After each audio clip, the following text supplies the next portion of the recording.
Dobrodošli na kanal Enciklopedija Katanika. Nastavljamo sa serijalom posvećenim biciklizmu, te u ovom videu pričamo o sedištima. Znači, sedište je osnova za svakog biciklistu, fundamentalna stvar. Ukoliko izaberete pravo sedište, vožnja će biti veoma udobna i kvalitetna. Ukoliko izaberete pogrešno sedište, vožnja će biti noćna mora i naravno razvićete i neke probleme sa organizmom kao što je varikočela ili kao što je epididimitis, pre svega muška populacija. Naravno i ženska populacija može imati vaginalne probleme, lučenje sekreta i tako dalje, zato što ipak sedište pritiska perineum, prostatu, mošnice, tako da je presudno, esencijalno je važno da sedište bude adekvatno. Sedišta mogu biti muška i ženska. Iz nekog razloga meni je sedlo, pravo da vam kažem. Muško može da bude bilo koje sedlo, koje je udobno, a žensko isto tako. Međutim, ako je boja, na primjer, roze ili tako, ima neke dezene, neke cvećke i tome slično, onda kažemo da je sedlo žensko. I uglavnom pravilo za žensko sedlo je da je ovaj sedalni deo nešto gde naležu kosti, nešto je širi od muškog sedla koje je ovako. Ne znam koliko možda vidite. Evo, to je dakle tipično muško sedlo, mountain bike, znači reč je o sedlu za planinske bicikle. No bilo kako bilo, ta podela nije nešto posebno značajna. Uglavnom ljudi trebaju da biraju sedlo koje im odgovara. Ali, kao i sve ostalo što ne funkcioniše kod nas, što iz neznanja, što iz neodgovornosti, odnosno zbog neodgovornosti, tako je i pomoć pri odabiru sedla. Jer vi kada odete kao laici ili početnici totalni u biciklizmu i sad tražite neko novo sedlo, kupili ste novi bicikl, sa njim najčešće dođe neko Bože sačuvaj sedlo. Većina prodavaca uopšte ne želi da vam se posveti po tom pitanju, a trebali bi, tako da će vam preporučiti nešto na osnovu osjećaja, pri čemu je veliko pitanje da li oni imaju dobar osjećaj za sedlo, odnosno koje sedlo je baš vama potrebno. Tako da ste praktično kao i za mnogo što šta u našoj zemlji i na Balkanu prepušteni sami sebi po pitanju sedala. Isto tako, gradsko sedlo, znači za gradski trekking bicikle nešto šire, dok je po pravilu sedlo za planinske bicikle uže. Isto totalna nebuloza, totalni nonsens, ali eto, to je tako neka formalna podela. Šta je poenta kod sedla? Bitno je, ukoliko kupujete sedlo, da prvo napravite test. Koje sedlo će vam odgovarati, koje širine? Kako se test pravi? Uzmete stiropor, što tanji to bolje. Stavite ga na stolicu, ali bitno je da stolica bude tvrda. Znači, ukoliko je stolica sa nekim tapacirungom, sa nekim sunđerom, neće test ispasti kako valja, čak će su stiropori pući i nećete uraditi ništa. Znači, neka tvrda stolica, tvrda podloga u nivou, znači da vam noge budu pod pravim uglom, kolena da zaklapaju pravi ugao, sednete na taj stiropor i onako svom težinom malo izgnjeckate taj stiropor, ali opet ne mnogo da se vrckate, već samo onako nagnječite, klatite se gore dole, znači po vertikali, i tu gde je na stiroporu, gde su udubljenja, uzmete šestarom ili kako god, nacrtate kružnice. To su mesta, to su tačke gde naležu vaše sedalne kosti, odnosno vaša karlica.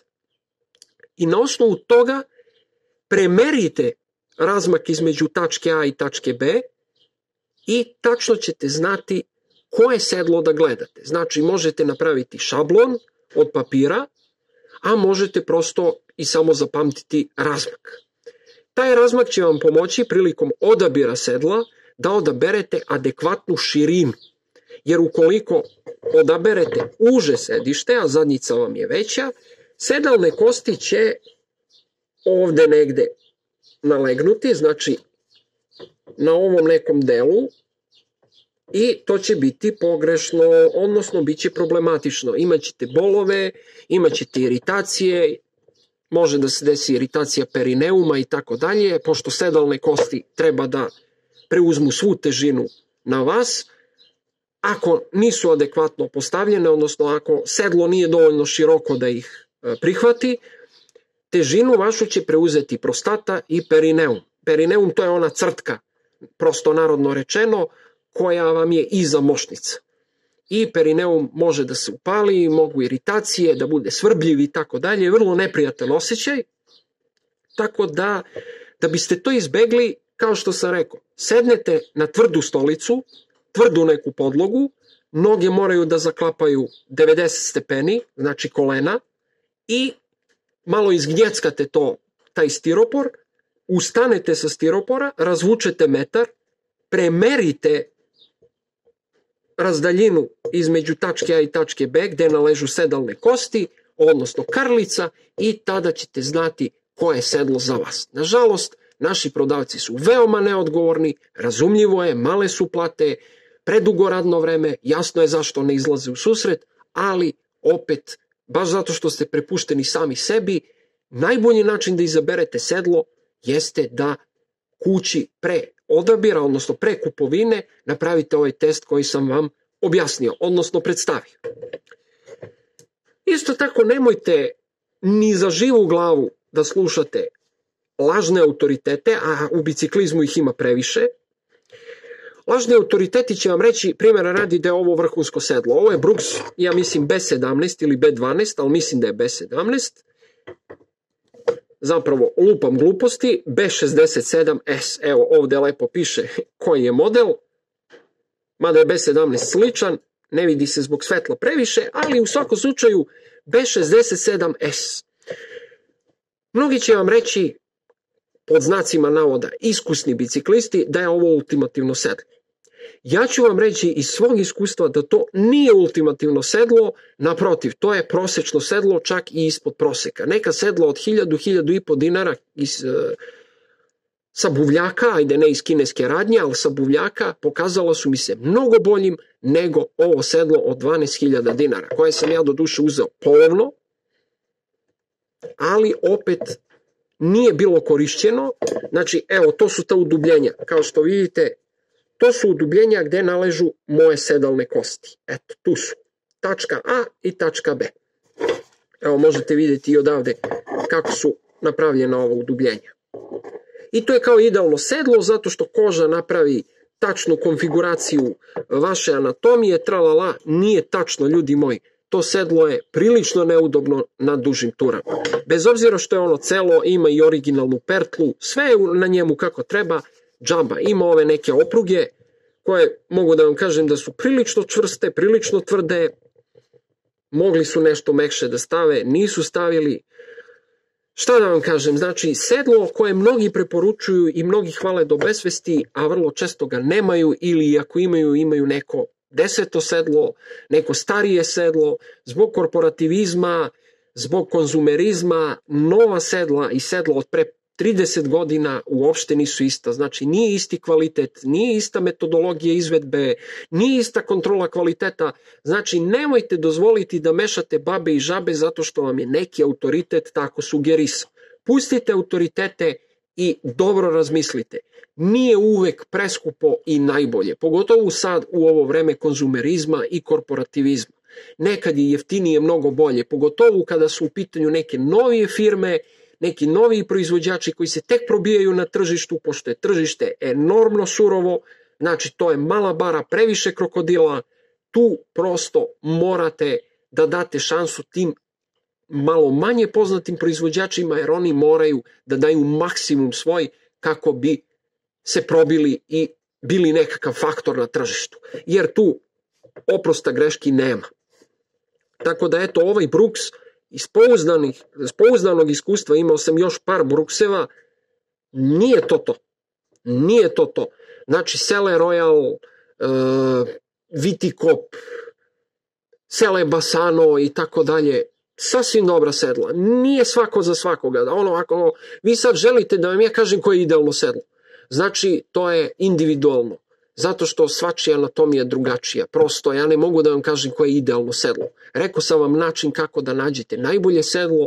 Uvek preporučujem meko sedlo, znači da ima neki gel ili neki jako kvalitetan memorijsku penu, neki jako kvalitetan sunđer i naravno po mogućstvu da ima ovde prorez. Zašto? Iz prostog razloga zato što je bitno prostatu čuvati na vreme, jer prostata može da pravi veliki problem, pogotovo ako sedalne kosti nisu gde treba, ako je sedište uže i ako se ceo organizam, odnosno ceo torzo oslanja na prostatu, na perineum, to će biti jako, jako veliki problem za vas u budućnosti. To na početku nije, vi mislite, ajde, nema veze, ali verujte mi, bit će jako veliki problem. Dođe epididimitis, dođe varikočela, to je nešto što vam u životu ne treba. Nije ništa strašno, uglavnom vrlo često su blagi oblici, ali ne treba vam to, ne treba vam taj strah, pomislite da je kancer testisa ili tako nešto, boli, smeta, nelagodno je, znači nemojte prosto sebi to dozvoliti.